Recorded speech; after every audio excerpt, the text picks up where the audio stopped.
ఏమైంది బావా? గింత ఎండలో ఒక్కరిని ఏం చేస్తున్నావు పైన? ఏం లేదే. ఏం లేదనుకుంటా గంత టెన్షన్ పడుతున్నావు ఏంది బావా? ఏదో అయింది, చెప్పు ఏంటిది? ఏం లేదే, నాకు మళ్ళీ ప్రాబ్లం వచ్చి పడ్డది. ఏం చేయాలని అర్థం కావట్లేదు.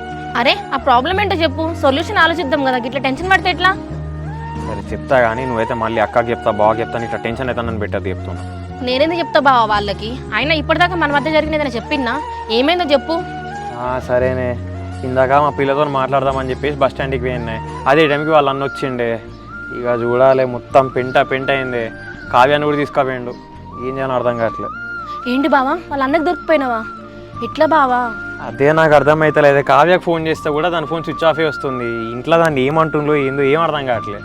అయినా నీకు ఉండాలి బావా, ఎందుకు ఈ ఊర్లో కలవడం? కాలేజ్కి వెళ్ళినాక ఎట్లా సిటీలో కలుస్తారు కదా, అవసరమా ఇవన్నీ నీకు? అరే నేనేం కలగానే నానే వాళ్ళు అన్న వస్తాడు ఇట్లా పెంట అవుతా అని చెప్పేసి ఏదో క్యాజువల్గా వెళ్దామని పోయిన్నే. అప్పటికి అది చెప్తూనే ఉన్నది కలవడం వద్దు అని, నేనే ఇన్లే. అయినా అమ్మాయికి ఉండాలి బావా, ఇంట్లో డౌట్ వస్తుందని చెప్పింది, అయినా కలవడం అవసరం ఆ టైంలో? దాన్నేం తప్పులేదే, నేనే కలుద్దామని ఫోర్స్ చేసిన. బేసిక్గా నెక్స్ట్ వీక్ ఎగ్జామ్స్ ఉన్నాయి, ఇంకో 1 month వరకు కలిసి కష్టం అని చెప్పేసి ఇంకొకసారి లాస్ట్కి కలుద్దామని చెప్పి నేనే ఫోర్స్ చేసిన. సరే బావా, నువ్వేం టెన్షన్ పడకు, ఏదో ఒకటి చేద్దాంలేదు. నేను అప్పటికి చెప్తాను ఉన్నా బావా నీకు, నా ఎడమకన్నా అరుగుతుంది, వెళ్ళకు నా మాట విన్నావా? అయినా పోయినావు.